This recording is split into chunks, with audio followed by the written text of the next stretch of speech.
McCoy throws over the middle, drop, and intercepted by Jimmy Ward. That ball went right through the hands of the back, James Conner, on just a check down over the middle, popped up in the air, and Jimmy Ward, Nico Suave, here in Mexico City has the pick. There's McSorley, pressured out right, throws, intercepted in the end zone by Sam Womack III, and he has the presence of mind to stay in the end zone and not run it out. Purdy will take the last kneel down, and that's it. Now Shanahan will go to midfield and shank the hand of Cliff Kingsbury. So that's a tough loss for Arizona. They're 4-7, with the Rams 3-7. The bottom of the division, the top, 49ers and Seahawks, like the old days. Yeah, and by tiebreaker, it's the Niners at the top. They went from 7th to 3rd. Things are good in 49er land. And now let's talk to our next guest. We love catching up with Matt Barrows. As all guests come to you from the Folsom Lake Honda Hotline. Folsom Lake Honda, your one-stop Honda shop from The Athletic, our friend and your friend, Matt Barrows joining us. Matt, Dave is off today. Jason Ross here with you. Pretty impressive last night. Offense, defense, special teams, all good right now for the 49ers, isn't it? Yeah, for sure. I mean, we keep saying this, and it gets closer and closer to reality, but this is the game where they put all three phases together for all four quarters, really. I mean, those Chargers and Rams wins recently were really nice second-half wins, but they faltered a bit in the first. There was, a little bit of issues on defense. What was it, the second drive of the game? But after that, it was just putting the clamps on that Cardinals offense, and then the 49ers offense was great. I mean, you're seeing that, pick your poison issue that Jimmy Garoppolo noted when they got Christian McCaffrey.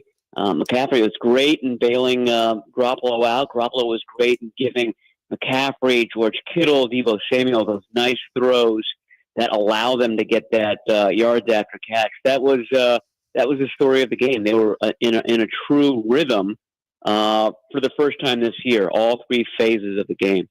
Matt, we had a question earlier that you'd be the perfect one to ask. There's not a right answer, but I'd be curious your opinion on this. We asked the question, if you had to pick one from the 49ers, what's better, their offense or their defense? I picked defense because I think it's just been consistently good. The offense has potential, but I had to pick one.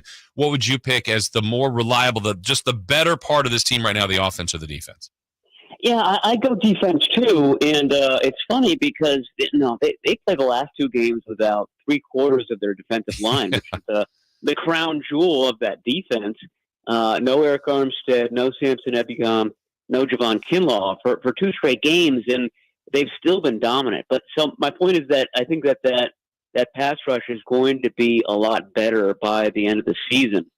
And when you combine that with the way that Fred Warner and Trey Greenlaw are playing, Talanoa Hufanga, Jimmy Ward had an interception last night. You start to think that this is not just a really good defense, but one that can be elite. The timing of that, of course, would be excellent if sort of this December run that's coming up, a lot of home games in December, is also the one where those defensive linemen come back and start contributing again. I know that Kyle Shanahan mentioned it, Jimmy G, probably several other players after the game. The atmosphere in Mexico City, technically a Cardinal home game, though I know they didn't feel like it was. It felt like a Niner home game. The celebration, the emotion, the energy had to be great for the 49ers, and they backed it up with an awesome performance. What do you think the atmosphere was like for those guys? Yeah, I think that they really thought it was special. I mean, Fred Warner came out with a Mexican flag. He had custom-made cleats in the red, white, and green of the Mexican flag, and the Mexican fans responded. They loved him. They loved Alfredo Gutierrez, who's a Mexican native who's been with the 49ers for a couple of years. They really loved George Kittle.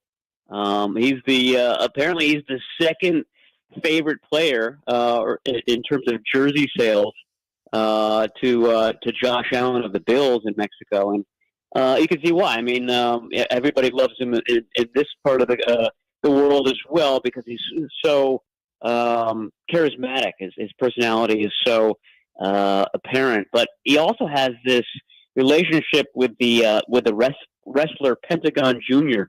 I didn't know this until a couple weeks ago, but his first down celebration is an homage to this guy, Pentagon Jr., very popular in Mexico. All the stars, I think, were aligning for the 49ers for Kittle last night. And I think that they really felt lifted up by that crowd.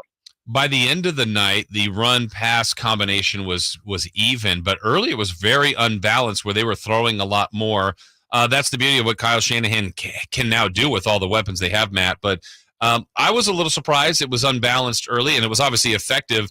What do you think? Was that some weakness in the Cardinals' secondary? What do you think was the genesis behind that from Kyle?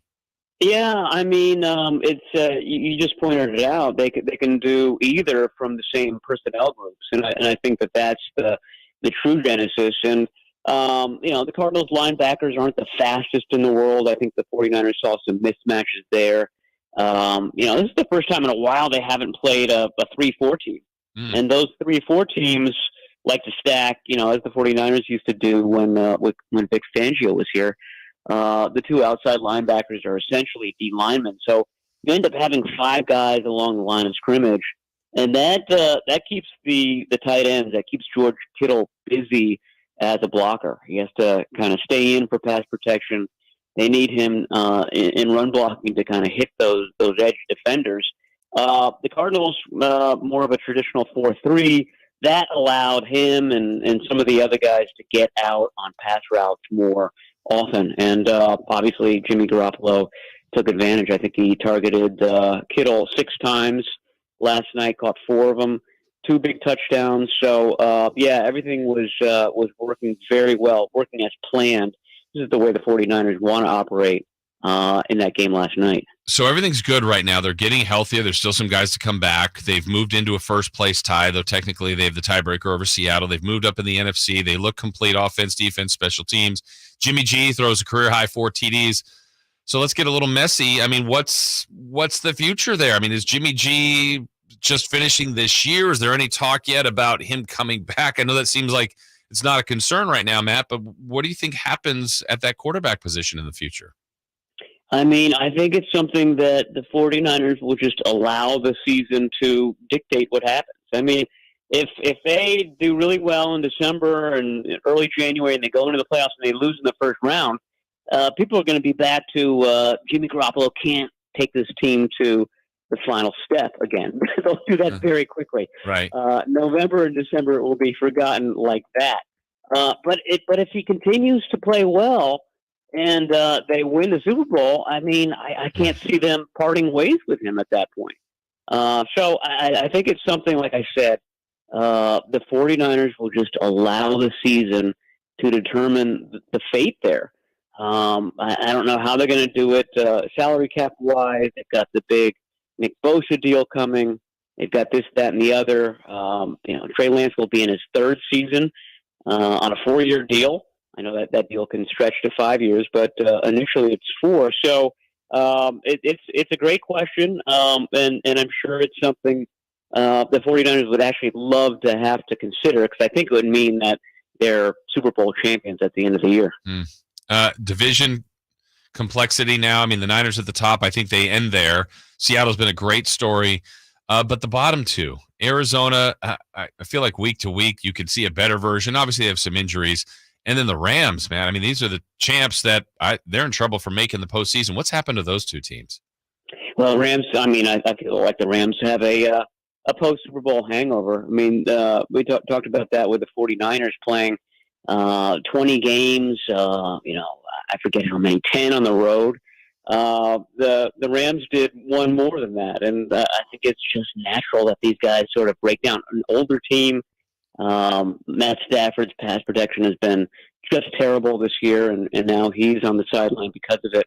And the Cardinals the same way. I mean, that was the Cardinals just pooped out there in the second half. I don't know whether it was the altitude or just injuries. I think the 49ers got a little lucky, like on the first. I think this was going to be a big Rondale Moore game for them. Their speedy wide receiver who's gotten more and more looks in recent weeks. They gave him an end around on the first series, and that was it. He suffered a groin injury, and he was out. The Cardinals had to lean on Greg Dortch. I had like 6 or 7 times I had to just look up the spelling of his name to make sure I wasn't misspelling it. I'd never heard of the guy before. And George Kittle said it, in the run up to the game. He was so happy when he was looking at Cardinals film. He didn't see Chandler Jones there. That guy's been a thorn in the 49ers side for years and years. He's not part of it. You got J.J. Watt, you got Zach Allen, you got Budda Baker, but after that, boy, that defense just does not have the pop that it's had in recent years. So I think there's injury issues in Arizona, and I think that they're just kind of a bit lackluster without enough stars on both sides of the ball right now. How about a quick look to this weekend? The Saints coming in. Niners have a bunch of home games. Don't have to leave the time zone, in fact, the rest of the regular season. Saints up and down. Obviously, they're a team that can get you any time, but this looks like a good matchup for San Francisco. It does, and the one thing that kind of catches my eye is that the 49ers had this long trip last week. I mean, they went out to Colorado Springs on Tuesday. True. To get acclimated to that elevation, and then they go on from there to Mexico City, altitude game, thin air, this, that, and the other. They're not very good the game after those week-long trips. In fact, they're 1-4 under Kyle Shanahan. And the last one they did, they came back, they played the Chiefs and got smoked. Like I said, like I was saying about the Cardinals and the Rams, you just feel it. You have to pay the piper for those trips, and this will be a really nice test of their mental resolve, because not only is it the game after a long stay over, not on the East Coast, but at elevation, they're playing on a short week. So that's going to be the theme, the test. You got Thanksgiving thrown in there too. So that plus Chris Olave, I think he's looked really good for the Saints this year. So that'll be, I think, one of the big matchups to watch. How does Jimmy Ward, or if Ward can't play, Samuel Womack, whom you choose to in the promo there, match up against him. But yeah, it'll be a nice test, late November test of mental fortitude. Well, we look forward to it. We always appreciate your visits each and every week. That's Matt Barrows from The Athletic. Matt, happy Thanksgiving, and we'll talk to you next week. And to you too, Jason. Thanks.